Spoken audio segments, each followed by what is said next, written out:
What is up, everybody? My name is Justin. This is Forever Self-Employed, and in today's video, we're going to be doing a podcast with Tim O'Laughlin.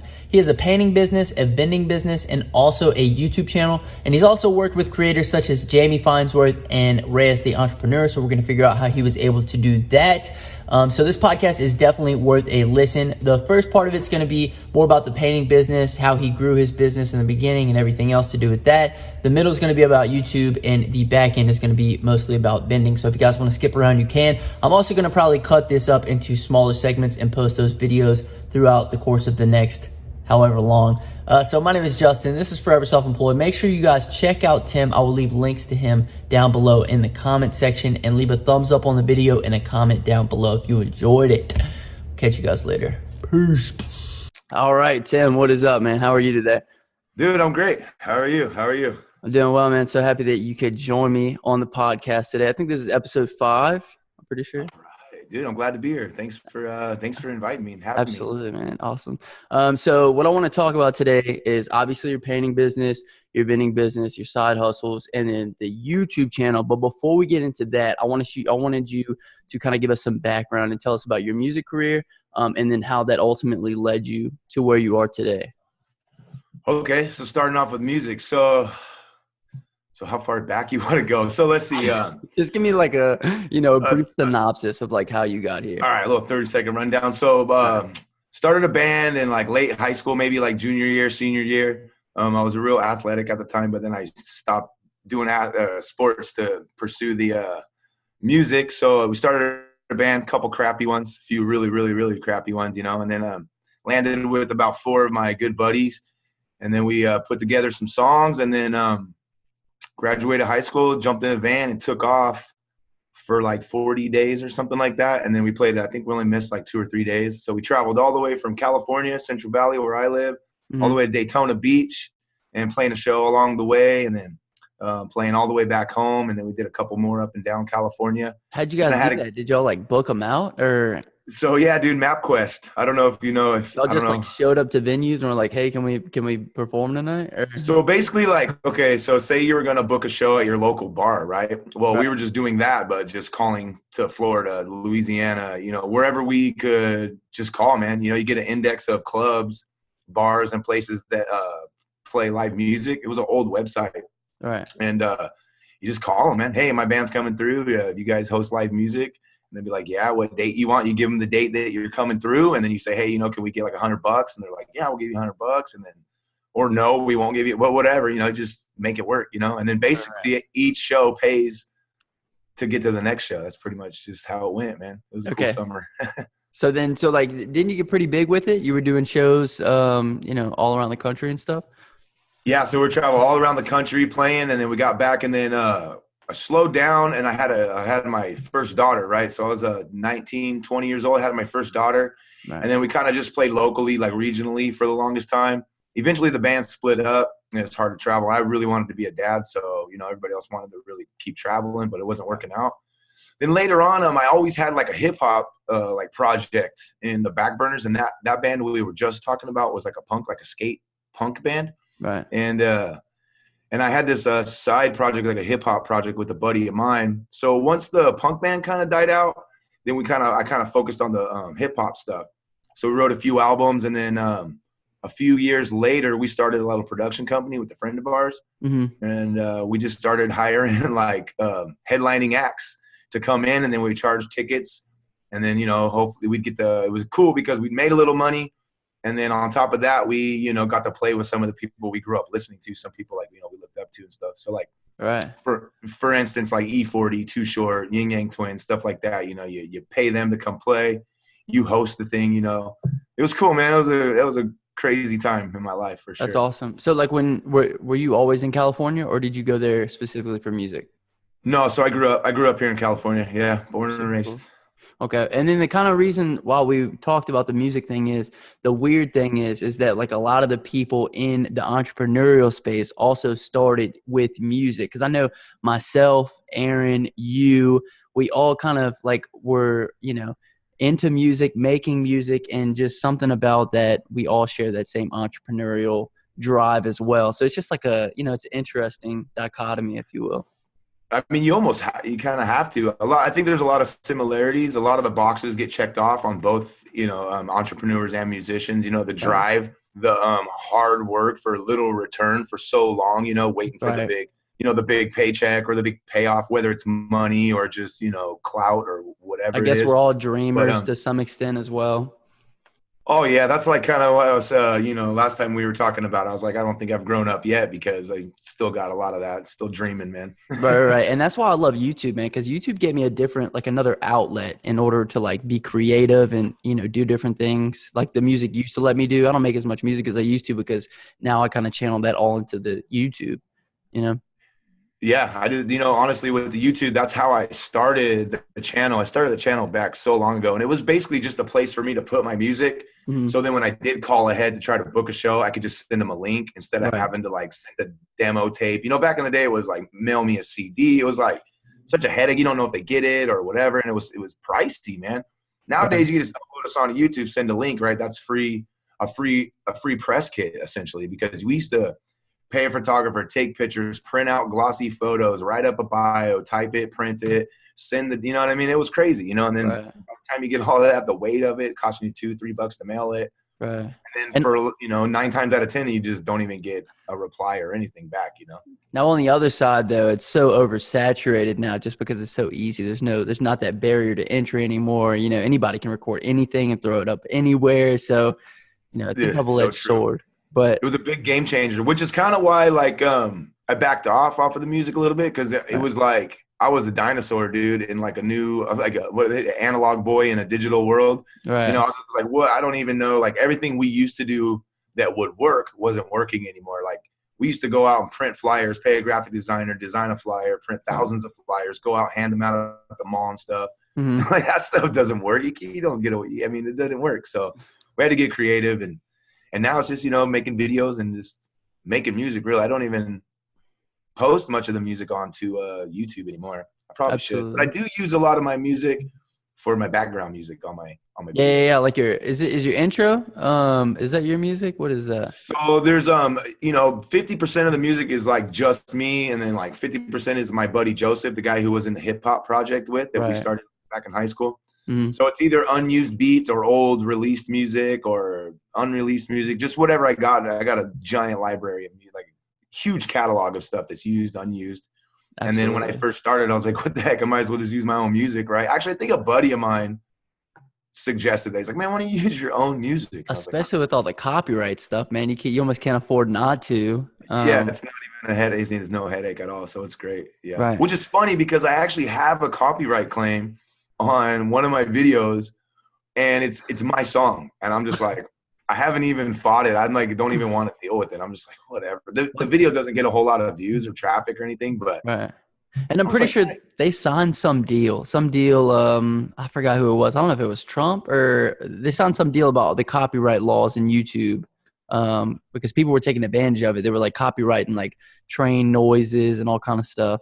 yeah. You know what I'm talking It about? just, yeah, I do. And then they made it to where they had to start putting all the money into, because what I heard was if you copyright claim somebody, the music goes straight or the money goes straight to your AdSense Right. account. But now Right. I guess it goes into like an escrow account until the investigation is over and they determine whether or not, whoever's right or wrong. Right. So they had to take that incentive away because I think there was companies that just Yes. started up just specifically to copyright claim Yeah. videos, Yes. which is crazy. Like, Which is crazy. Because, the thing is 3 strikes and you're out, right? On YouTube. So it's absolutely. like, I don't know. I guess they just feel like most people would rather not take the chance of even losing and getting a strike, so they just let it fly or Es- delete the video or change the Absolutely. music or whatever. Especially when you got some good subscribers, some good viewership, man. That's the last thing you want us to be taken down by some copyright nonsense. I know, some nonsense for sure. So you have a painting business. When did you get into, painting? And yeah, tell us about that. So actually, this is a good segue into this because when I got back from touring with my band when I was 21, 22 or whatever, Hmm. I didn't have a job, right? I had nowhere. I quit everything, sold off everything before we left. So when I came back, I needed a job. Right. So I was putting around, and a friend of mine, or acquaintance rather, his stepdad owned a small painting company here in my town. And my town's small. We got like 10,000, 15,000 people, I think, live here.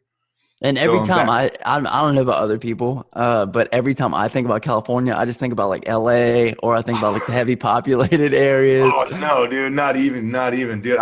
It's all orchards, dude. I live in the middle of an orchard, almond orchards. Oh It's yeah, all you told me that. yeah, it's crazy. So when I came back, I was like, hey, is your stepdad will he hire me? He's like, yeah, show up tomorrow, Monday. So then I ended up becoming really good friends with the dude's dad, Mm, and I worked with him off and on. And he knew what I was about. And he's like, if you need to take off for a month, whatever, to go with your band, then you do that, and I'll, come back. I'll put you to work. So it right. was kind of by accident, really. I kind of fell into it. Mm-hmm. But I had always been in construction. I pulled wire for a long time, did like tile work, brick work, just hard work, man. I was raised in the construction field. So Absolutely. painting was one of the like light work. It's just like, this is light work, man. I can hang doing this. But nowadays I'm like, I'm so sick of it, the chemicals and the ladders and stuff. But Right, man. Right. And my dad is terrible about this, but that dude will paint like in a garage, like just spray paint. And I'm just like, dude, you got to put something on your face or something, or I'm bad he's too. he's I'm bad, bad too, man. man. So I try, but how long have you been in the painting business for? so I've been painting, I guess, for about, I don't know, how old am I? A long time. So like 12, 13 years maybe, off and on. Like I had a couple random jobs here and there, but mostly painting. And then I started my own business. I think it's been about 8 years, 9 years, Okay. maybe 8 or 9 have been on my own. So I Okay. started with a buddy. We like both worked for a company. They laid us off like every November you get laid off, right? Right. So November we got laid off, and then we met a guy who was flipping houses, using investor money to flip houses. And then Right. he hired us, and we were hungry, cheap, and really, badass. You know what I'm saying? Like we were good, like we were hungry. So like we went out Yeah. and gave 110, 150. Working extra hours, always showing up. And he loved it. So he's like, check it out. I got like 10 more of these. And then we did like 10 more. He's like, I got 10 more. Now I got, and then he was like, these kids are like custom painters. So then he started bringing us into his high-end jobs.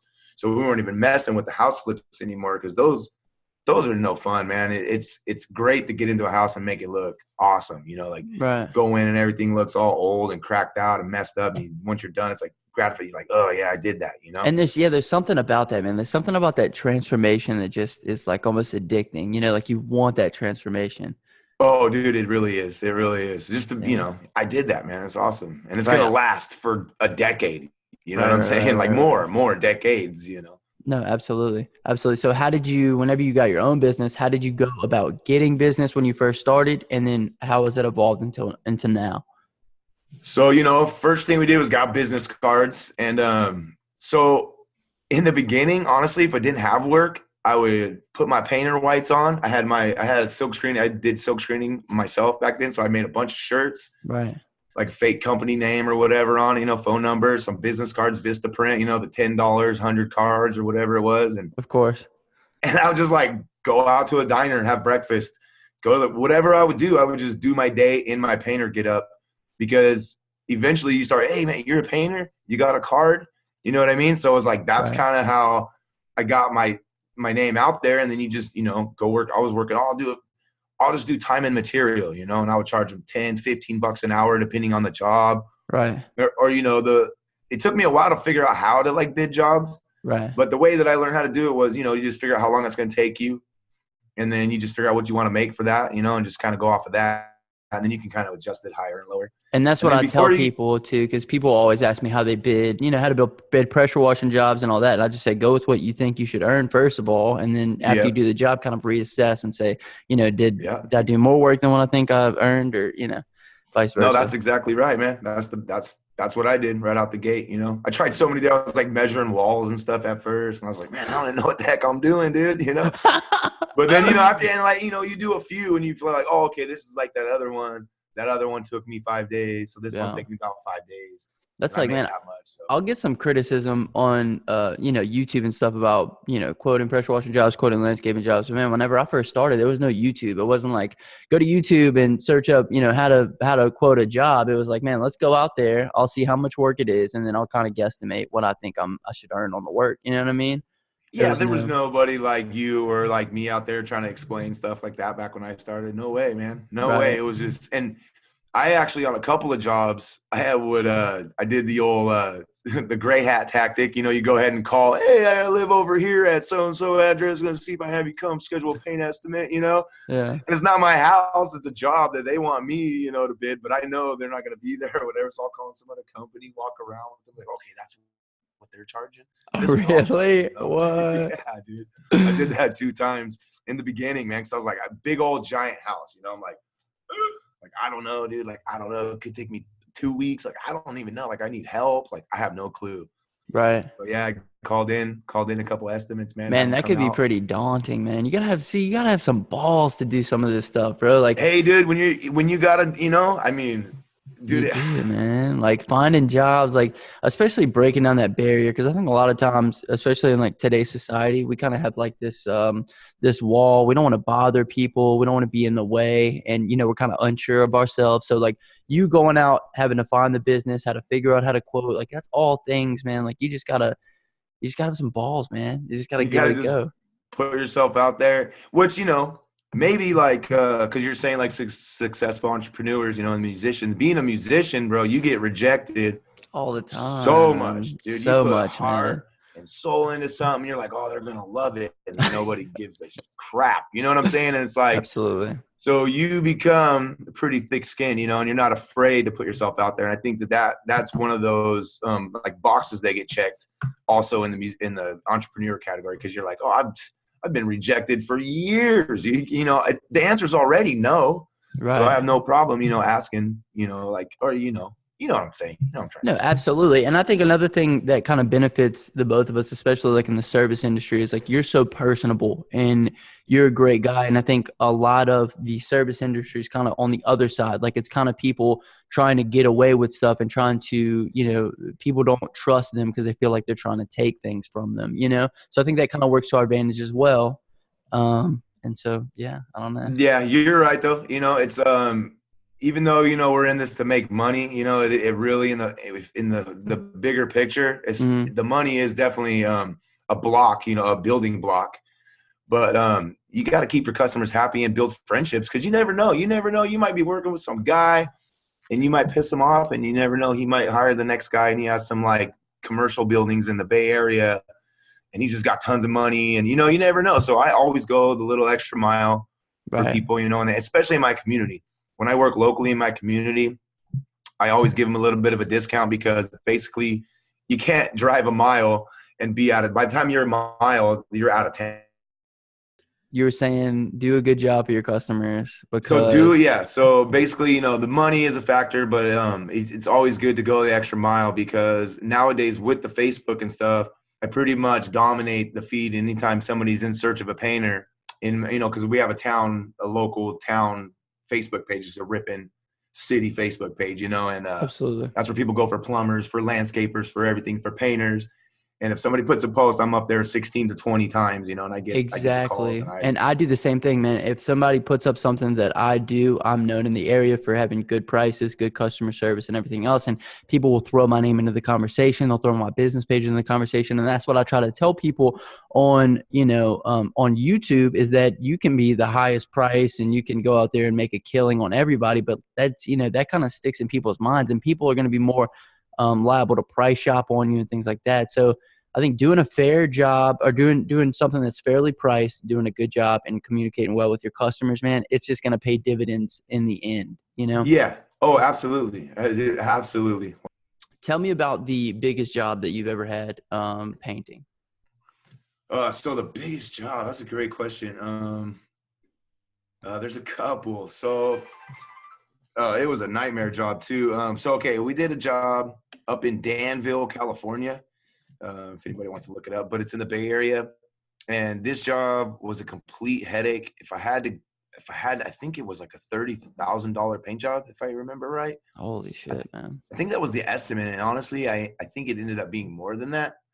But anyways, we were there for I want to say 2 months, but Mm-hmm. it was a mansion. It was like a ranch. And I think it had, let me see, 6 bedrooms, and I think like 3 or 4 bathrooms, had tennis courts, like a whole entire like horse corral, Man. giant pool. Dude, it was insane. It was a headache. And I'll never do anything like that again. That was a mistake. So you do not want to go that big or like that big of a So job? over the years, like I've tried to like scale up and do the bigger jobs and stuff. But honestly, it Right. seems like even though I get real, like you get big, you got to hire more people, and it just the returns don't go like aren't exponentially more, you know. So and it's just a lot more work. Like It's more maybe I don't know risk. what I'm. Yeah, more risk, for sure, more risk, Yeah. Me and and it's Aaron just me and Aaron talked about kind of like the similar thing, Aaron's Lehman Academy. And it was like, after a certain point, just like you said, the profitability isn't there versus the risk versus the headache. Because he was like, man, I could run a whole crew. I could have multiple, vehicles running, but it's just like not worth it to a certain extent. So that's kind of your experience with it as well? absolutely. So I just try to keep it small and compact, man. I had a few guys working like full time, but honestly now I try to just do everything that I can by myself. Right. And then if I need some help, I have a few guys that I can call in to help and they'll come help. And they're mostly dudes that do come in to help. They're not the guys that want to work 40, 50 hours a week anyways. So Right. it kind of works out. I just pay them cash money. They come in for day labor or whatever. And then they're good help for good pay. Yeah, and this is a great segue into my next question. So, what advice can you give for working with people and then finding good help to help you? So, like, what do you look for in the people? Because obviously, that's a hard part of scaling your business is finding people that you can trust, people that you know are going to show up. Man, just like anything else, you just try until you find somebody and that honestly, I think is the hardest part is finding somebody that wants to work and that is reliable and trustworthy and like not, trustworthy, like not like they're going to steal, but just trustworthy. Like you can rely on them. Yeah, because I And mean, at the end of the day, anything that they do has your name on it, and you have to be comfortable with trusting them to do the work. finding people um, that are worth paying to come work is definitely hard. What I've learned in the past is I kind of begin to rely on somebody and then all of a sudden they're over it. Right. Like I'll train them all. So the last experience that I had was when I decided not to. I had this kid come work with me. He's a great kid, smart kid. He was early 20s, smart kid, hard worker, showed up every day, super fun to like be around, fun, like he fit in well, everybody just how construction is, you kind of everybody's BSing and he Absolutely. fit in well for his age, the age difference. Right. And he just was over it, or he found a better job is actually what ended up happening. And it was just the bummer part is like I would work him 40 hours a week, even though I probably only needed him 20, but I Okay. wanted to invest in him, because I was like, okay, now here's a dude that I could put in a truck and send two guys with him. Hmm. He can go and like meet the client if and because that's the main thing is going out and doing the estimates and meeting the client, walking around the job, talking to them, winning them over, getting Hmm. them to like you know what I mean, and trust Yeah. you. Because people And ultimately buy from who they like rather than necessarily buying, for the yeah, product. especially nowadays, it seems like, it's not like in 2008 when everybody was like really hanging on to every dollar. People are willing to pay a little bit more to get either a better experience or mostly just like that's what I've learned. Like people are willing to pay more for the experience.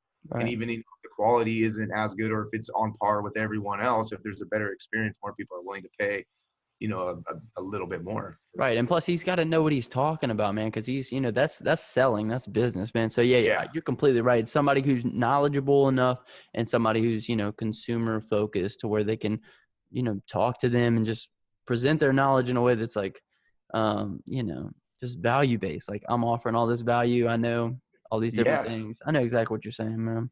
Yeah. So after him, I was just like, man, I'm just going to roll solo. And then if I need somebody, I'll just hire somebody. And like I said, there was three of us that all worked together and we all would get laid off every November. Well, me and the partner started, we split up and another guy came along. So we all help each other out. Like they'll get a big job. We'll all team up on a big job. So, I got reliable, competent help, available. Right, if you need it, if need be. And that's If awesome, dude. Like I have with landscaping, it is so hard for me to find help. I can't even get like my friends don't even want to help. No one wants to help me landscape. So nobody wants to pull weeds, right? Like that's what you did when you got in trouble as a kid, like, you're pulling weeds today, boy. And I was like, ah, shit, like, nope. I know Nobody it's wants to such a like pulling weeds, man. You can't pay me enough to pull weeds. Some that's people, right. I'll pull weeds. I ain't scared of some weeds. Dude, I'd give you a call, dude. You know what I mean? Okay, awesome. And also, do you want to talk about the Chase Banks? How you got that? Because I remember you telling me that you were repainting some Chase Banks as well. Yeah, so it's like so I said, me and a buddy, we teamed up together. Well, he ended up meeting some guy at an estate sale because him and his wife, they do a little bit of buying and reselling as well. Yeah. And he met some guy at an estate sale, and like he was, I'm pretty sure he was in his painter duds at an estate sale, and some guy comes up to him, approaches him like, "Hey, you're a painter. I got so much commercial work that I'll keep you busy for years. I got hundreds of jobs." Wow. Are you And being in the job, it's almost like too good to be true, right? You're like, all right, man, sure, So next thing you know, man, doing all these banks, dude. So yeah, but it's night work, so it's brutal. So still trying to manage the daytime jobs and then find 2 or 3 days a week to go out there. So my buddy Kenny, he's handling the brunt of it, and then I'm coming in like backup, as much as I can to That's knock super him cool. out. So he has his own business. Yeah, so we both ended up splitting up and started our own businesses. Yeah. So can he Because pay? basically, So he loves doing those giant jobs where I'm Oh. like, I don't want to do these giant jobs. So he does the bigger jobs. You do the smaller jobs. So he does, yeah, exactly. That's like me. That's how I like it, because I need time for YouTube, and I need time for vending. I need time to spend with my kids. My kids got wrestling and basketball and theater, and Right. my old lady works too. So she's a nurse, so she works 12-hour shifts 3 days a week too. So a lot of the responsibilities that she would typically handle, like I pick up for those days as well. So Right. And it sounds like you're kind of more so like me too. Like I like variety. I don't necessarily want to be doing pressure washing 100%. I want to like, you know what I mean? I want to be diversified. I want to be able to make different YouTube videos and like have different businesses, I just like being busy, and like I got ADD real bad. So like the more stuff that I have, is like I feel like for me, I'm more focused when I'm super like overwhelmed, I guess. Like how do I explain it? Like if I'm semi distracted, I'm able to focus better. Okay. I don't know what that means. I guess the anxiety helps me. Yeah. I guess that's what it is. Yeah. Like having too much on your plate. Like it's like, okay, I gotta get shit done. It's a double-edged sword, but yeah, I just try to roll with it. Yeah, That's cool, caffeine helps, and Right. I get bored, man. I can't do the same thing all the time. So I just gotta, I like to diversify and keep things interesting. Okay, awesome. So, anything else you want to mention on the painting business, on the painting side of things? Any big lessons that you've learned over the years, or? Yeah, wear gloves, not because you're a sissy, right? But because your body absorbs stuff, right? Your epidermis, right? Your skin, Right. It's a giant organ, right? Organ, yeah, on the body, right? Exactly, correct. So I've learned in recent years that like there's actually something I saw on YouTube where they put a piece of garlic in a person's shoe. They put a sock on and they put their shoe on. And I guess within like 8 to 12 minutes, you could taste the garlic because your body is like absorbing it that much. And it's such a potent like taste, Wow. So I don't know, that was just interesting to me. And then just seeing all the latex chemicals on my hands all the time, I can't help but think like I've just been absorbing this stuff for years. Right. And a respirator like your dad, man. Like I really try to put respirators on, but what sucks, man, is my skin is like, I get mean old zits all around my face right here, and I've had some teeth pulled. So I got that good, like crackhead face physique going on. So when I got the big zit and then the cheekbones going on, I'm like, man, I don't even want to go out in public, dude. So I don't even wear it as often as I should, even though I'm like terrified of like, damaging my lungs to the point of no, repair. But those chemicals, man, I mean, that's the downside of working, in this kind of field, not sitting behind a desk, because you got all these different things that could go wrong potentially, It's true. I've fallen off of ladders. Like I fell off a roof a few years back, and I got like this like weird like pinched nerve thing that comes and goes in my neck and stuff. So I've been a lot more careful, and those are the things that make me like want to get away from painting. Like it's been a good run, but I think it's it's running its course, and I think it's time to switch it up for sure. And it'd be, if you could find good people, man, it'd almost be cool to just just let them, you sit back and you just kind of run the show from behind the scenes.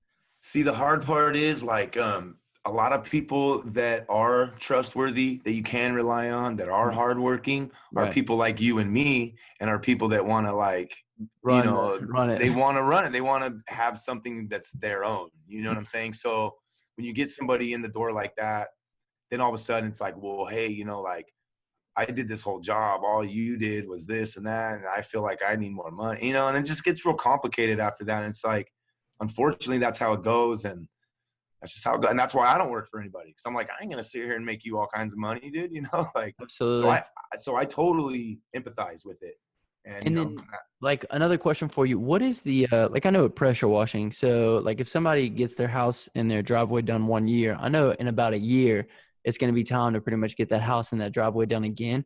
What's the turnaround on, like a house or, your business? Can you turn around next year and text them and say, hey, we did this, you know what I'm saying? Yeah, I do. So a couple points. So one point, we're in California, and the EPA and stuff, those guys are making it to where the paint isn't as durable. Like the colors will fade. So the paint's durable, right? Like your house will be sealed and sound. But as far as repainting, it used to be like 20, 25 years. Now you're looking at 10 years probably before the color begins to fade. And I don't know. And I know that paint is actually manufactured for different regions throughout the United States. So that might not be the case out by where you're at, or even somewhere back Midwest, because the regulations are different. But in California here, man, they take all the good stuff out, man, So that's one point.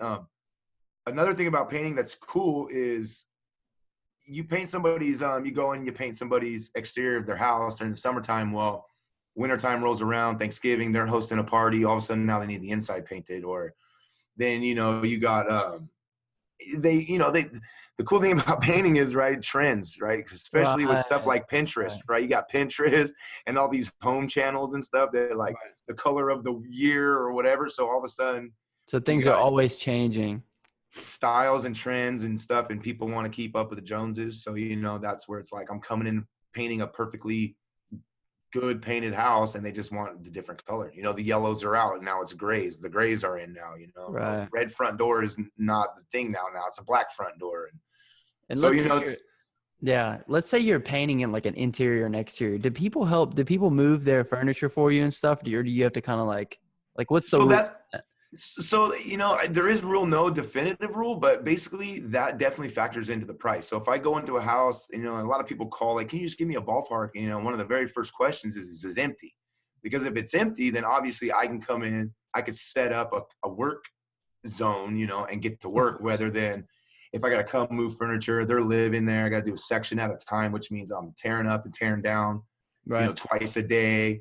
That's going to add labor. That's going to add time. That's going to add money. So for anybody out there that's going to hire a painter, if you want to save hundreds of dollars, just pull your furniture out into the garage for them, at least the big stuff, because you'll make their day, man, because then it's just like, okay, I can get up in here and I can do what I'm here to do instead of moving furniture around. Then like something gets broken. Now it's just a headache, And that's I've bought many a bookshelves, man, in my day. Let me tell you. Because you've broken them.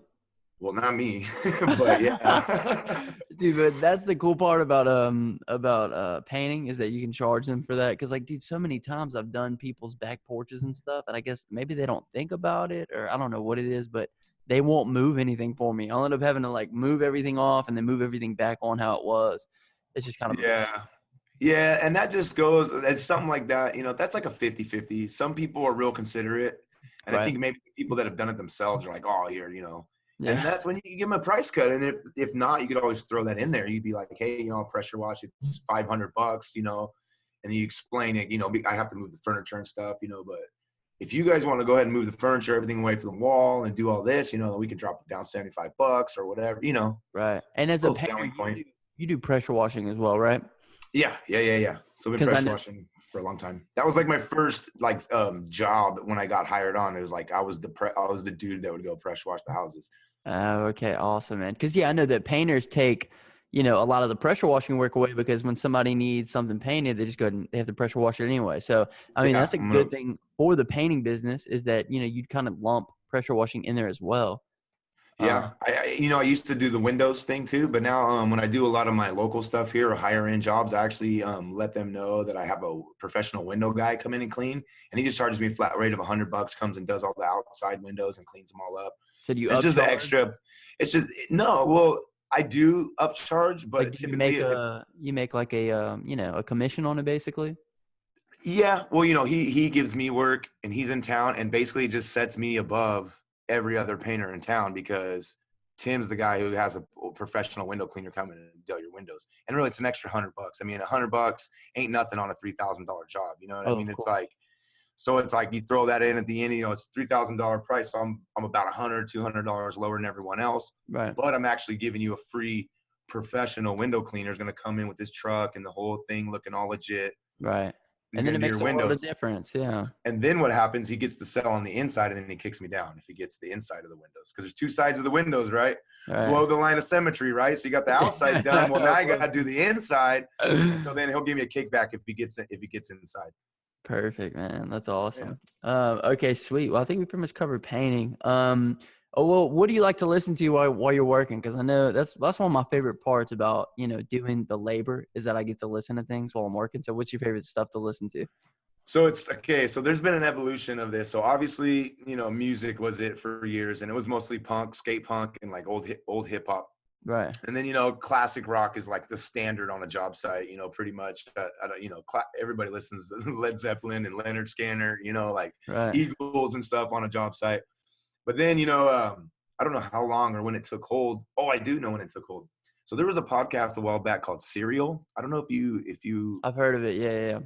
So that was like, it really changed the game for podcasting. So that sucked me in because it was almost like a Forensic Files or like a Dateline, but it was like a long thing about this one story in every episode.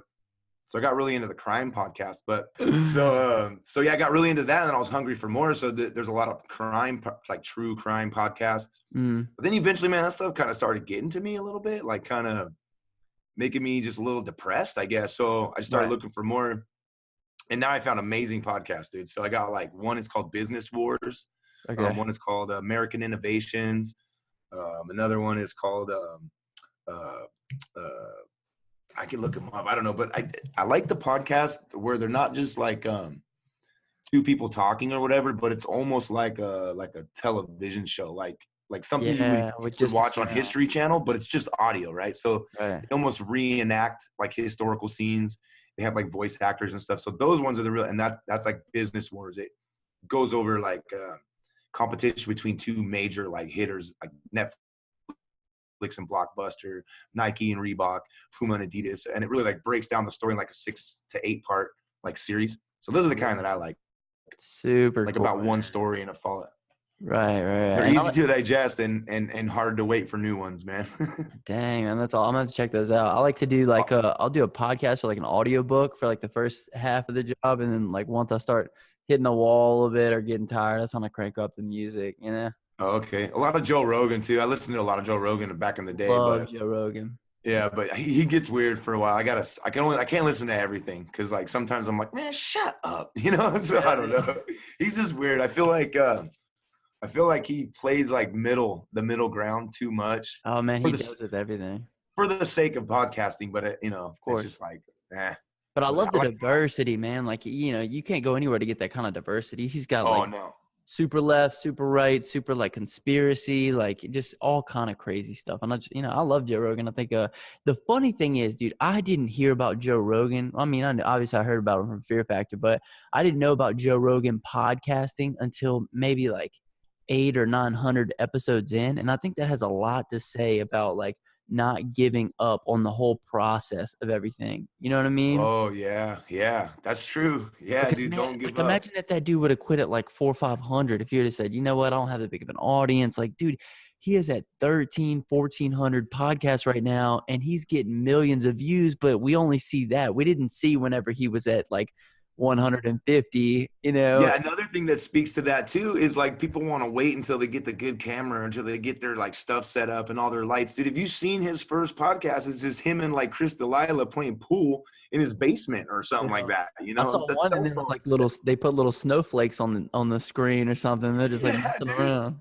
Yeah, and I mean that's why that kind of stuff is how I started my channel too. I'm like, dude, I'm just gonna do it. Right. And that's what I just try to tell people, just do it, because if you look back at the old stuff, it's like, oh, this isn't perfect. Right. But it doesn't have to be. And I think a lot of people say like, oh, well, Joe Rogan got in before podcasting was cool. I mean, that's the truth, but 1,300 podcasts, man, you can't, you just He's been going for You days. put that work in, man. You know, you gotta. What's cool too is he's like gets so much sponsor deals too, right? He don't have to.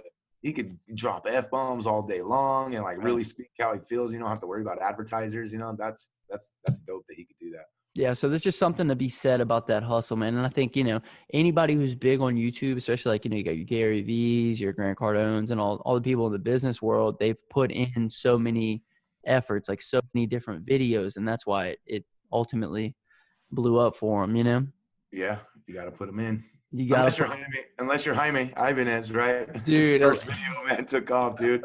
And he's got it down, dude. He's got it down. That's pretty wild. I don't know, dude. I think it's good to have to go through that, you know, fire in the beginning, because it really helps you to you know, kind of own the crap. That it helps you to, like, you know, you change things, you try new things, and you kind of get a better hold of what you are and your identity. You know what I mean? I can't imagine my first video would have blown up. I don't even know, you know, what I'm doing, kind of. I think there'd be some disadvantages to it too, because watching his channel and like in the past, you know, he is the vending machine guy. So like, you know, when you grow that fast and you got, you know, 200,000, 100,000 subs, and it's all because of a vending machine video. I mean, he tried to do other stuff and everybody's just like, nah, we don't want to see, you know, we're subs for vending machine stuff. Right. So I feel like that's kind of like, I'm kind of glad, you know, I didn't have that experience, and I've grown like kind of slowly, or I guess a little faster than most, but pretty, you know, average and organic as possible. So, you know, it's like, if I do decide to put a music video up, it's not getting as the kind of views that my vending videos gets, but it's a good core group of people that like want to see it, you know. So, and me and you talked about like this. Okay. I'm lucky. No, go ahead. No, I was done. Oh, me and you kind of talked about this as well. It's like, you know, it's so much easier to diversify your content, to start new series when you only have, you know, a few thousand followers. But I mean, even when you try to do it, then it's like you have this this fear of almost, what are people's perceptions going to be? What are people going to think about me? How is this going to be perceived? And so it's kind of nice when you're a little bit smaller. You still have those fears, but it's not like, I'm going to try something new in front of 100, 200,000 people, you know? Yeah. Yeah. But how we are now, we've tried so many different series. For me to try something new, it's not as, you know, it's not as far of a jump.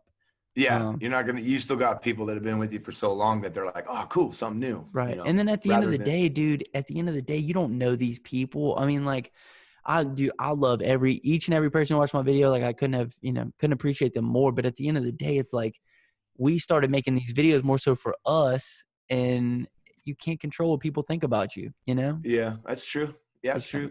I've been real fortunate. I haven't had really anybody like, no like haters or nothing, you know. I had a couple people like come at me all crazy, and then I kind of explain myself. They're like, oh, right on, new sub. I'm like, okay, cool. You know, I just try to keep it real, you know. I'm like, hey, I appreciate you leaving a comment, but I can't remember the exact one, what it was about exactly, but I do remember.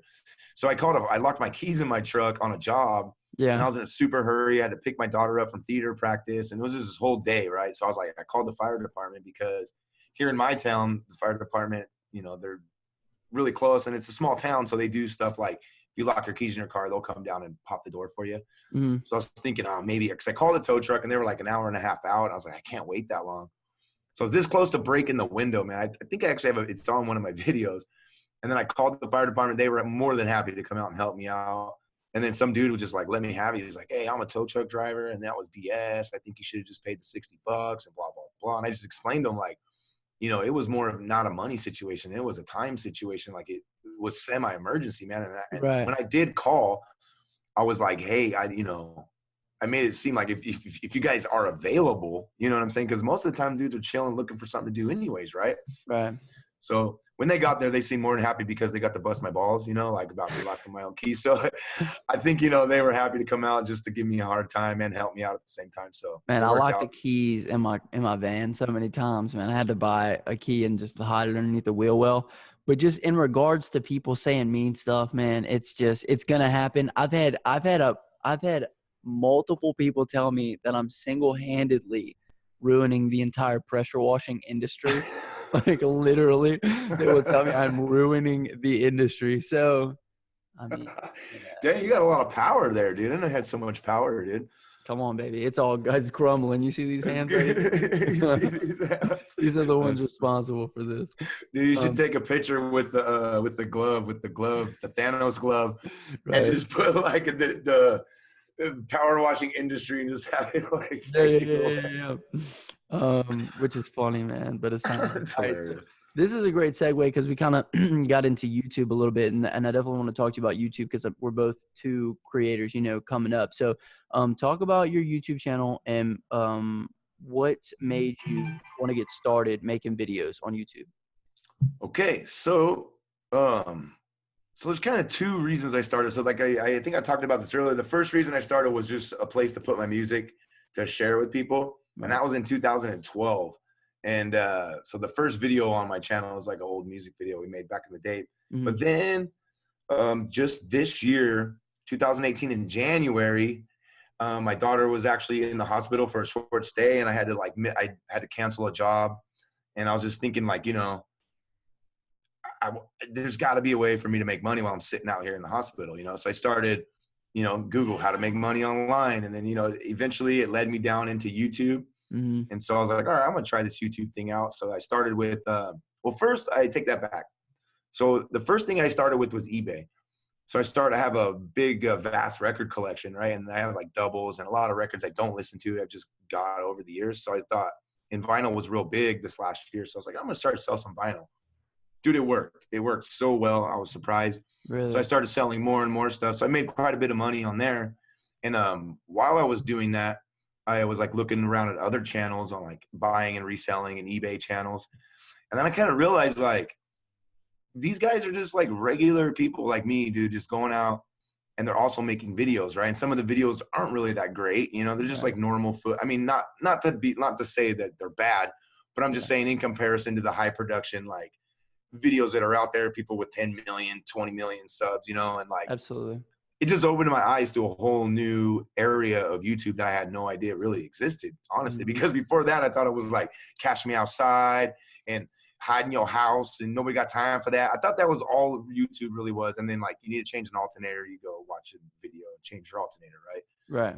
So once I saw regular people doing YouTube, I was like, hey, I made some money on eBay. I might be able to help somebody out. So I guess the answer to the question is I started because I thought that I could help somebody out because I felt like I had learned some tips and tricks during the eBay, me learning how to do eBay. And I was like, because at the beginning I didn't know, and I would take a little bit from everybody else and kind of make my own way that I felt was better. And I thought it would be fun to share. Mm-hmm. So I did that. And then once I made money off of eBay, it was like, what else could I do with this money? How could I reinvest it?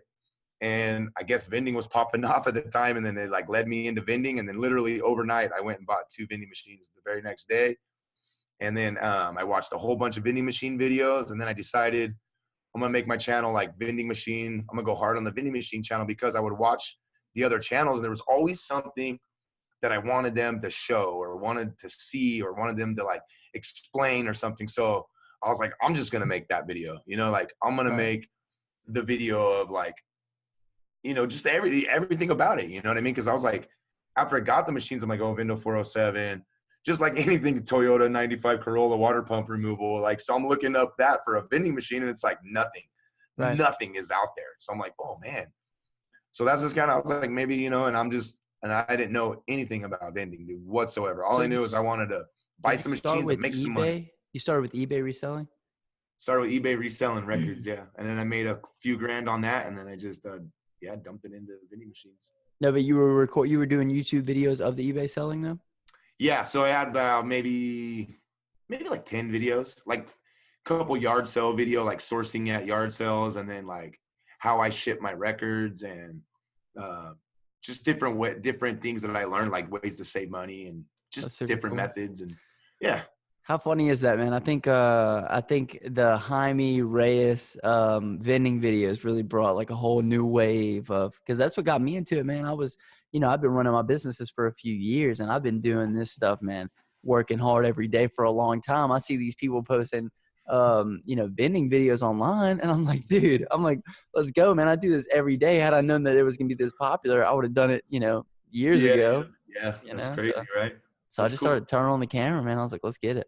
So you were already had the vending machine route going, and then you Right, saw right, the right. video. Oh, Yeah, man. okay. I had like 8 locations. I had been flipping cars for like 2 years. See, You that's know, something I want to get into. I want to get into doing that. I actually got a car landscaping. just sitting. I need to do that. Yeah, man. Yeah, landscaping, pressure washing. I was running the whole gamut. You know what I mean? So there's so much footage that I could have gotten, but I just, like you said, I thought that, YouTube was just a place for, the high production.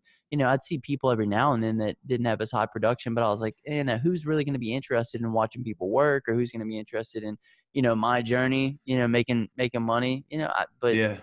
it just turns out, man, that people, they want to see it. And it's cool too, man. You end up like helping people. You end up helping a lot of people out. So, okay, so since we're on YouTube, how you kind of got started, can you talk about how difficult it was to grow in the beginning, and what you've learned through the process? Kind of how your video process has kind of evolved along the way. Okay, so when I first started out, like I said, I just regular people. So I just said, I got a phone, dude. And I just put my phone up and Right. started talking at my phone. And then, I edited it together. And I just noticed like a lot of the other channels, they're just doing the jump cuts, just the jump cut. I was like, I could do that. So I just started jump cutting it. And then I got like, 20 views. I'm like, sweet, I'm gonna make another one. So I just made another one, and then it was fun. I was like, this is fun. Right. So I just kept doing it. And then like, as I was doing it, I would want to do something like that I would see in somebody else's. So I'm like, oh, I want to do like a voiceover, or I like when they throw stuff up on the screen. So I'm gonna figure out how to do that. Right. So I just Right. literally, man, just started downloading apps. I said, oh, I need a background eraser. Okay. And I do everything on my phone. I don't even use the stupid computer for YouTube at all. That's And crazy too, because I can't even imagine how much work it is on the phone. Can you I tell us feel what like, app you're using? yeah, so I use InShot. It's here, I'll show you what it looks like too. Yeah, I use InShot, and honestly, it was the first app that I found. I was just like video editing app, and it was that one. I was like, I like the way this one looks, and I clicked Right. it, and then it looks like that InShot. Super cool. And then once you get used to one of them, once you get used to all the ins and outs of it, it's kind of hard to jump to like a new one, because like you're so quick with it, So here's the thing, and like the videos I make, I spend like 6 to 8 hours. Like I probably don't have to spend 6 to 8 hours on a video, Yeah. but I do, right? And it's not really the editing, it's the color correction, and honestly like finding the right image to pop up on the screen to make that like boring part of the video funny. You know what I mean? Like I spend more time like dropping in songs, be like, yeah, I don't feel right. Delete, drop in another, nah, don't feel right. Drop it. Okay, now we're talking, and then figure out where to end it. Like it's not the actual like technicality of hitting the mouse and clicking the hotkeys. It's not really that part that's taking I mean, it would take me just as long to do it on here, because I still have to go search for the image that I want. Right. The music still has to feel right. And yeah, I could just jam on my phone. Like for instance, I was able to release a video today that I shot the day before yesterday. And yesterday I was chilling with my family, went to the movies, went shopping, because we had a 5-hour ride in LA, and we're sitting in a lot of downtime in LA. So it was just like, cool, downtime. Right here on You my get the phone, I editing. just start trimming out get the footage all trimmed out, and Right, right, edit right. anywhere. I can edit anywhere, man. And I think that's kind of like the balance that people have to find, is like, where do you draw the line at, this is too much time editing versus the value that you're going to get back, putting out the video. And then, but you don't want to put out things that you don't have too much time into, but, just the balance between like how many videos should you put out per week? Like, so what do you try to hit as far as a goal for videos per week? So right now I try to hit 2 to 3. I shoot for 3, and some weeks it's 2, but honestly, it's like every 3 days I'm putting out a video, which gets Right. weird, right? Because it's like, when do you start and when do you end? Because like I released a video today, Monday, so I'll try to drop one Wednesday, and then I might drop one like Saturday or Sunday, but then the next week I might not drop till Wednesday. So I just try Right. to keep a 2 to 3 day break in between each video. So I No, think it's right. like two to 3. When I first started, I went hard though, dude. Every day, dude. Yeah, you can kind of burn out like that. I kind of got the same way. I started burning out a little bit, but now I'm kind of getting to the point where I'm like, because I had a conversation with my brother, and I was like, dude, if I was your age, if I'm 16, what I'm gonna do is I'm gonna go like on Google or something, and I'm gonna search like most commonly asked questions, and like literally every day, I'm just gonna press record, and I'm gonna answer like, what is the most commonly asked question? You know what I mean? Until Oh, I that's got smart. like just until I got hundreds and hundreds of videos. Because at the end of the day, who cares? You know what I mean? And then I try to take on that same mindset. I'm like, Justin, look, man, who don't care about what people are thinking right now. You know, like I've been putting out these podcast clips. I get like backlash on them. People are like, why do you keep putting out the same clips? You know, we don't want this. We want this. You know what I mean? And I'm like, dude, why do I care? Those videos are going to be seen by more people that are going to drive more traffic to the channel. It's going to drive more traffic to the podcast, you know, and it's just going to feed on itself. So like, and you know, potentially help somebody else, you know, get exactly. into the game and do that, and maybe start a channel to help more people down the road to start a channel. I mean, it's like a chain reaction. That's what I love about it, man. Exactly. So I try to take on that same mentality that I give my brother. I'm like, dude, if you made one video, all you got to do is like, we got these phones. Like this is something Gary Vee would say. Dude, you click record and you literally just go, you know, you guys want to know, answer the video. You guys make sure you hit the subscribe button, like button, and leave me something down in the comment section. And just every day, dude, you can make 2-minute videos. And I'm telling you, you could grow like crazy probably. Yeah. You know? Because YouTube's going to be the new search platform. You know, I think it's quickly going to pass it up to Google search. You know, most people the more stuff that you can rank for in SEO, I mean, you'll just dominate. That's why some of these channels, they got like millions and millions of followers, and you know, they might not get as many views on each video, but like those videos that did hit, they hit hard, you know? Hard. That's the thing. Yep. The more you got out there, the more chance you have of getting picked up too. That's for sure. And it just all goes back to that, you know, how are people going to perceive me when I do put this out? I don't want to put out too much because I don't want people to say, oh, you know, I don't like this, you know, but it's like, we got to break through that and get to the other side. Yeah. Well, one more thing to touch base on the daily upload thing too. Another thing I learned is it wasn't so much the burnout is why I kind of stopped doing the daily. It was I learned that it's better for my channel. I don't know if this is for every channel, but to let the video breathe for a couple of days, because what would happen is you'd release a video, and especially with the little following, you know, at the time, I'd get a bunch of views early, and then I release another view, and then that video is just dead in the water after I released the new one, right? Right. New one, and then another one, and that one's dead in the water. So it was like I would have to go back and try to re-promote the old videos to where I felt like if I'd let them sit there for, you know, 2 to 3 days, they might be able to stack up a little bit more views, you know? And so, like, did you watch video? I know myself, man, I dove deep into like the whole SEO, everything that goes into driving traffic and your different traffic sources. So, like, how was that for you? And did you have a game plan like when you first started? No, dude. My whole game plan was just start, right? So I just started, and then I came up a couple other vending channels I just was like already subscribed to anyways, you know, because and I would already be engaging. I was already asking questions and like, hey, you know, this is the machine I got. So people kind of started recognizing me in the community. Right. And dude, let me say this. The vending community is literally like one of the best communities on YouTube in my opinion. Oh yeah, dude. Dude, everybody's so great, dude. Really. I got my hands in multiple communities, but just like the vending community is like, man, just the most supportive people, dude. Like, comment on all your videos. Yeah, everybody has each other's back, dude. Everybody's super supportive, and then we got even like different feeds, you know, different threads with everybody on it, and everybody's just trying to help each other out all the time, encourage everybody, pump everybody up, you know. Right. That's cool. Yeah, the vending community is insane. And it's funny because when I started, like, you know, watching the how to grow on YouTube or how to, you know, be a YouTuber, they're like, don't read the comments, and I'm like, if I never read my comments, dude, like, there's no way I would have grown the way that my channel has grown over the past 6 months. Like, there's no way.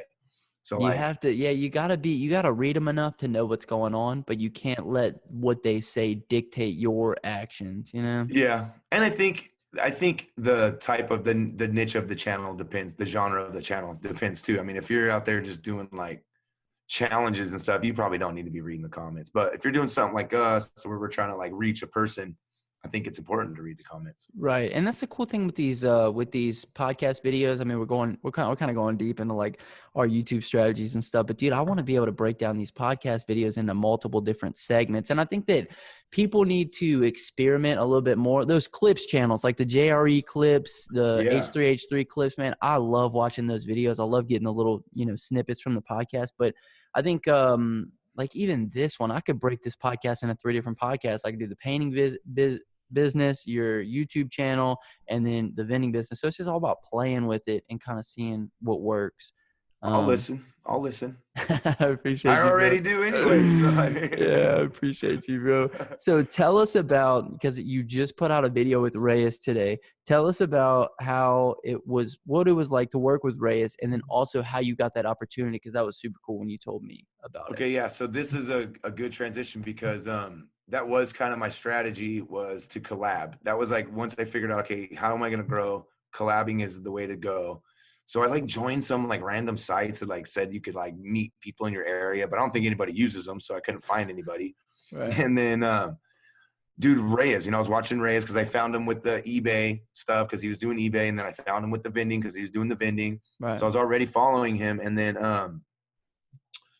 then so what I did was, around me, right, I was like trying to do YouTube. And a lot of my friends, not everybody, but most of them are like, oh, you're trying to do YouTube. Like, that's weird. Like, you're stupid. Nobody Dude, no one's understood. supportive. No, yeah, Nobody understood it because they that's didn't just see like with what the I saw. music. Usually, the people don't support the music. People, I mean, when you try to you stepping out of the box, man. Like, Everybody wants to know how much you get paid. I'm like, I ain't paid nothing. I'm not making no money. Then why until you now, doing it? then you Yeah, get well, you're now, monetized now, though. yeah, now it's good. Yeah, but so with that being said, I was like, I was watching a Reyes video. Right. And he said something about, he was doing a giveaway, or I don't know what it was, but he's like said Coalinga. And I'm like, I know where Coalinga's at, right? So I'm like, that's only a couple hours south of where I'm at. So I said, screw it, dude. Sent him a message. I said, hey, dude, like, here's where I'm at. I'm a new YouTuber. And like, I just watching your videos, like, I think it would be interesting to like meet you and talk with you. But I'll offer you 8 to 10 hours of labor once a week, if just to come down there and just kind of hang out with you, because like, you're energetic and creative, and I need somebody like that in my life right now. And, and like, I think it would be cool, to offer you my labor just to kind of feed off of you, Right.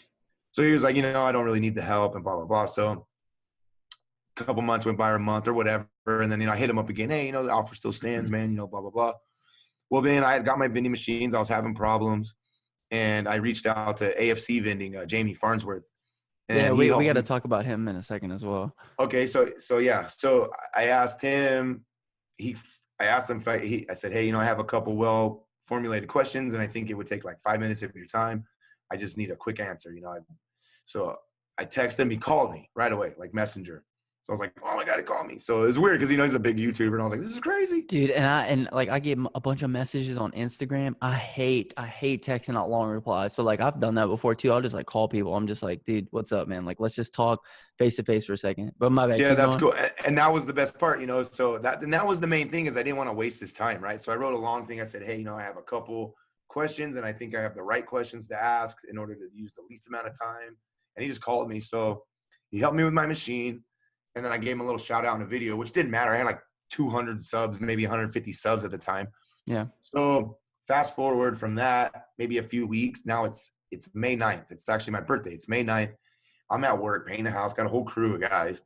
And Jamie calls me. He's like, hey, can you be in front of a computer in an hour and a half or whatever? I'm like, yeah, no problem. He's like, all right, you're going to do a podcast with me and Ray as the entrepreneur. And I'm like, all right, guys, I got to go. Empty my truck. I'll be back, So I came home, did the podcast. So then I got to meet Reyes, and then, off of Zoom, just like we're doing here. Right. And so during that podcast, he's like, here's my personal info. Keep in touch. So with that, I started following his personal Facebook page. So then about a month later, he puts on his personal Facebook page, hey, any of my friends or family available to help me pick up a vending machine. So, I'm up. I'm like, hey, if you can't find anybody, I'm not that far away, dude. I'll totally come help you, Right. So, back to just trying to get an in with somebody that's creative that I could like potentially feed off of and learn from. Of course. So he's like, right away, yeah, dude, are you for real? And I'm like, yeah, dude. Like, if I say I'm down, I'm down. So then he's like, okay. So I went down, and then we made that collab. We got like, he made 2 videos out of that day. I made 2 videos out of that day. And no joke, dude, like 1,000 subs in like 2 days after that video. So here's the struggle of getting 2,000 subs in a day, right?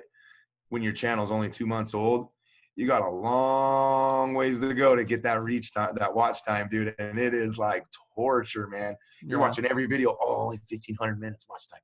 I gotta put out another one. Only 2,000 minutes. I gotta get more. Oh, it was a struggle, man. I was getting addicted there for a while. checking the analytics. Oh, you got it, man. Yeah, it's it's a vicious cycle. So, but that is super awesome. So basically what you did is you reached out to him, you offered value, and in exchange for the value, you know, I mean, you got the in, and it didn't happen the first time, which is super cool. Yeah. Multiple times you reached out to him, and now you guys are good friends. You guys have made multiple videos together. Yeah. Yeah. We're homies for sure. Yeah. We're buds. Dude, Yeah. It was just crazy. I just cool, kind of, man.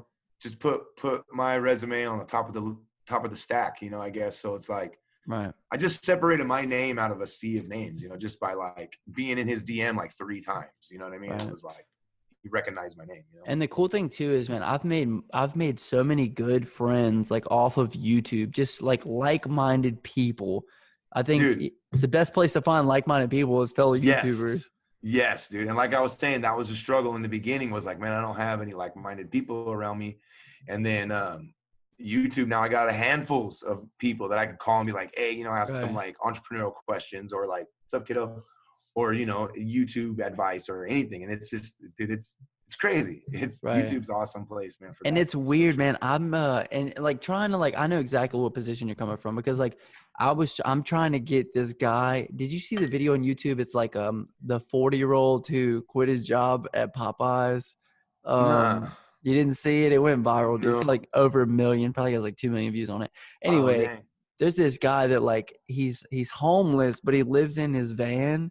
And he like travels across the United States, and all he does is make YouTube videos. And he's got like 80,000 subscribers, but he had this Popeyes video pop. So I'm just trying to get him on the I'm trying to get him on the podcast. So trying to reach out, dude. Like, it's like, they have a bigger audience. So it's kind of daunting. You know what I mean? Trying to relate to them and trying to offer them value. So yeah. And it's probably a whirlwind for him too, I'd imagine. Yeah. That van life stuff though is taking off right now. That's pretty crazy. It is. He hit it.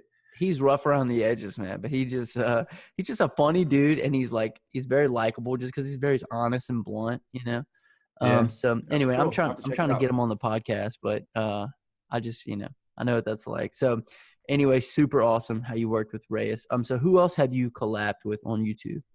I know you said so Jamie. I also collabed with Brandon B, who has a small channel. He has some vending machines too, but his channel is kind of more about like a variety channel, I guess. Mm-hmm. But he actually started like a decal business recently, so a lot of his content's revolving around the super vinyl, cool, decal stuff. So I did a collab with him last time I went to LA, right?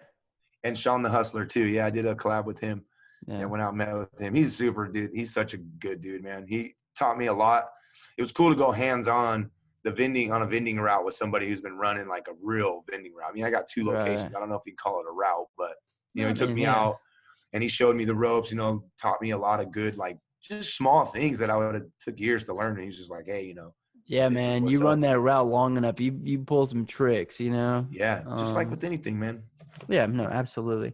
Absolutely. So, so right now you currently have a vending business. You said you have 2 locations? So I got 2 full line locations, 2 soda machine locations. And then I got a claw machine. And then I have 3 bulk double head machines, but I'm about to pull those and just give them to my kids and let them figure out what they want to do with those. Because honestly, I actually started the honor boxes too, which is funny because I did it completely backwards. I bought full line machines, a claw machine, a bunch of candy machines, and then now I'm doing the honor boxes. But yeah, which one do you like the most? The full line for sure, and the claw machine. Yeah, those are more fun, I guess, for me. More interesting. The claw machine is fun. Yeah, the claw machines are fun. They're cool, yeah, for sure. So the honor box business, what made you want to get into that? You just wanted to test it out, see what it'd be like?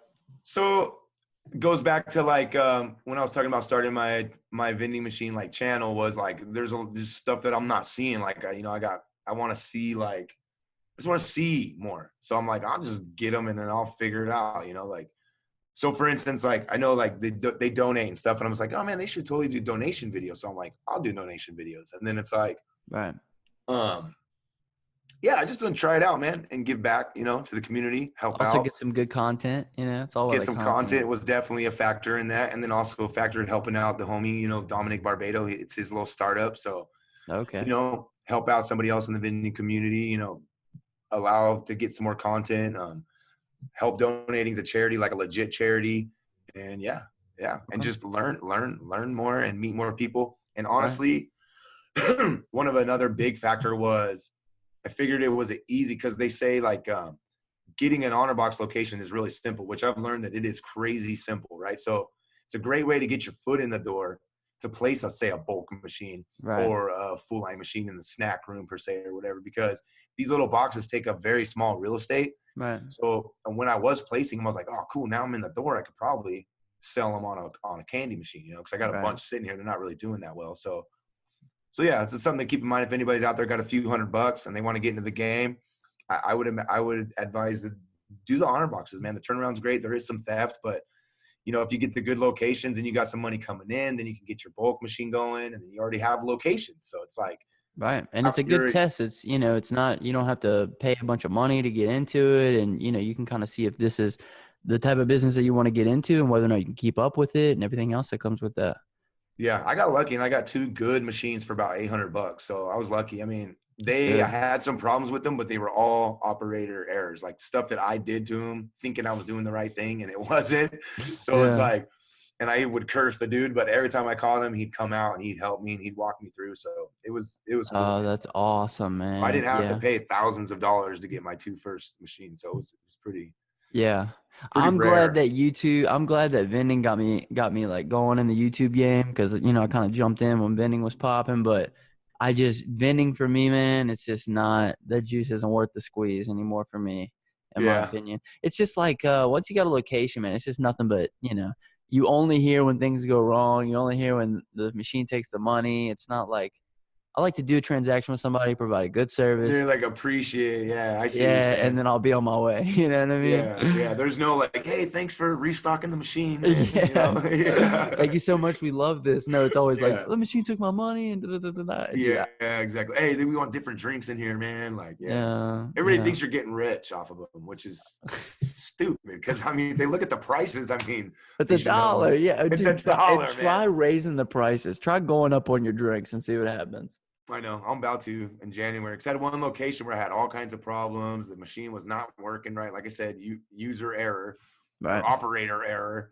But so I lowered the prices to kind of like, you know, win them over. But it's like, okay, it's been a good 6 months. So I'm going to put a sign on next collection, say January 1st. Yeah, everything's going up. You know? Oh, that's smart, dude. Yeah. Give them a little heads up. Let them know what the deal is. Yeah. So I got a good relationship with them. So I'm hoping everything goes good. But I don't want to blindside them, you know. Yeah. So what's the plans for the YouTube channel going forward? Are we going to keep doing vending? I know you did some painting videos.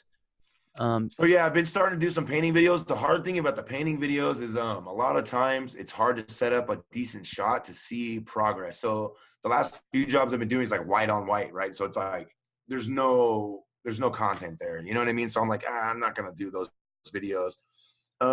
Honestly, vending for sure. I definitely want to get into more collabs. Like I want to be the collab king, dude. Like I want to go collab with everybody that I can that I can get my hands on, dude. Right. And then just me, man. Like whatever I'm doing. I think I'm lucky in the way that I have grown my channel to where I have a good solid core of people that are down for me. If I decide to post a video of me playing my guitar, they'll watch it. You know what I mean? Right. But definitely just following the business. And like I said, I kind of feel you with the juice and the squeeze thing on the vending. I enjoy the vending, but I think the locations, finding those banger locations is really the key. So I have a little strategy that I'm going to switch it up here maybe soon. I don't know. I've been thinking. I think we talked a little bit about it. Right. Maybe just get into flipping locations. Right. Yeah, I would say if there's any money, it's in placing the machines and then reselling the location. Because dude, if you can get into all kind of locations and then people don't know how to do that. They don't know how to move the machines. They don't know how to find locations. They don't know what to say. So if you just post that up, man, you can make some good profit margin. So I think I want to do that. So I think with the channel, that's, it's definitely going to follow the vending and more music videos. I definitely want to, like I said, I got a huge catalog of videos and I'd like to make more music videos, but they're, time consuming and everything else. But I'm still trying to figure out like a good schedule. I want to go live more because I really like hanging out with my audience. Everybody's so cool. I love that. And just keep progress, man. Just try to make every video a little better than the last video if I can, and just keep learning as much as I can about the platform and grow, man. Like really, like I want to do this full time. I like to be able to make a video every day because I have the time, So That would be Right. cool. I'd be down for that. No, that would be super cool. And so I know you posted something on the community tab, so I'm going to go ahead and run through a couple of questions that some of your subscribers had for the Okay. podcast. Yeah. So, yeah, Jay Blum 21 wants to know what motivated you to get into your side hustles. So Reyes has a great line about this one, and it's like, the PG&E bill. You know what I mean? So, man, I don't know. So I think we kind of touched on it before as just being like having all the energy and creative energy that I do have. Like I need to be doing something. So the more things that I got going on, the better. A lot of my side hustles, like my painting makes all the money that makes the money. The side hustles are more or less to like learn new things. Plus for And to YouTube, for good content. For YouTube, for good content. Absolutely. And, it's just something to do, man. And honestly, the way I look at it too is like, I could be like, people are like, oh, you can do anything, you can go to the movies, or you can go, go golfing or whatever. Play Xbox or Cool thing about, dumping money into businesses is the money like is kind of sitting there. It's like a savings account. You know what I mean? So like we're saying, if I do want to end up selling the vending machines, I can, and I get my money back and I could do something else with the money. Whereas if I'm going golfing or going to a football game or whatever, that money's just gone, Right. And then also you're teaching your kids as well. You're teaching them about entrepreneurship, about, everything that goes along with it. And that's why I like a lot of the vending channels is just because a lot of them push the same kind of like the kids are, helping them out and they're just teaching them good entrepreneurship. Yeah, there's a lot of young like vending channels, which is cool seeing those kids will probably be millionaires, dude, by the time they're 30 for sure. A lot of them. Yeah, I wasn't thinking about getting guap when I was 13, man. I was playing baseball and riding my bike. I wasn't thinking about being a millionaire, dude. No way. I wish YouTube was popping back then, man. I would have, I just maybe it probably was. It's just one of those things when you're younger, you don't have that same confidence to just put yourself out there as much. I don't know.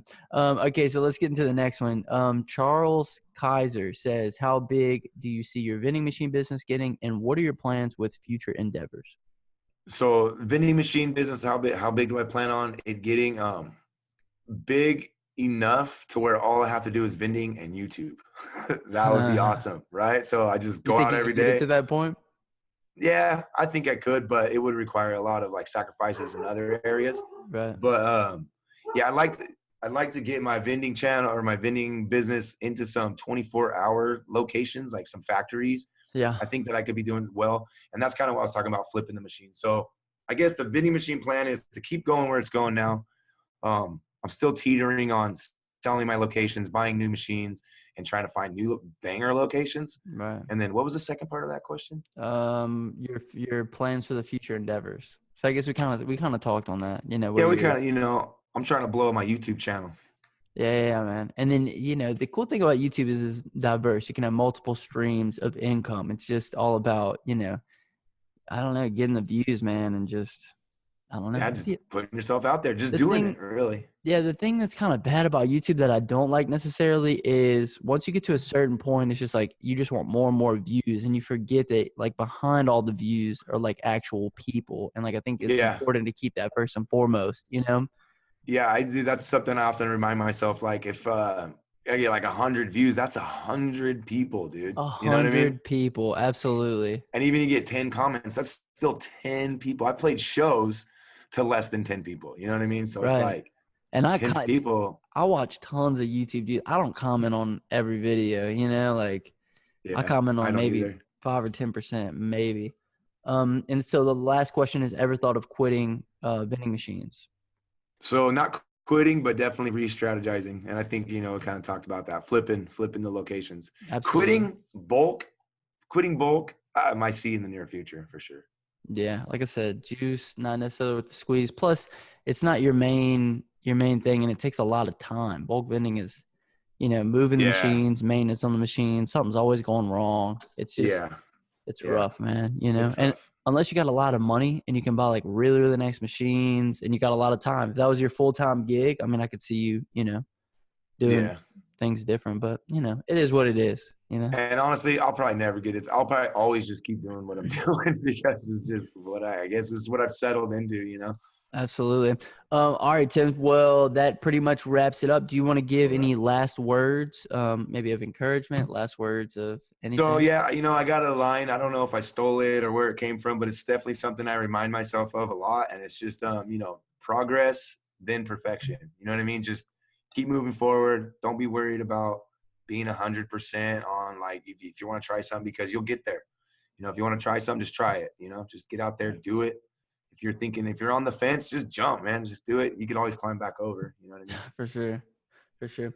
All right, awesome, man. Well, I will have a link to your YouTube channel down below. And yeah, that's going to conclude this episode. We're going to wrap it up. My name is Justin. This is Forever Self-Employed. And until next time, hustle hard and get that money, baby.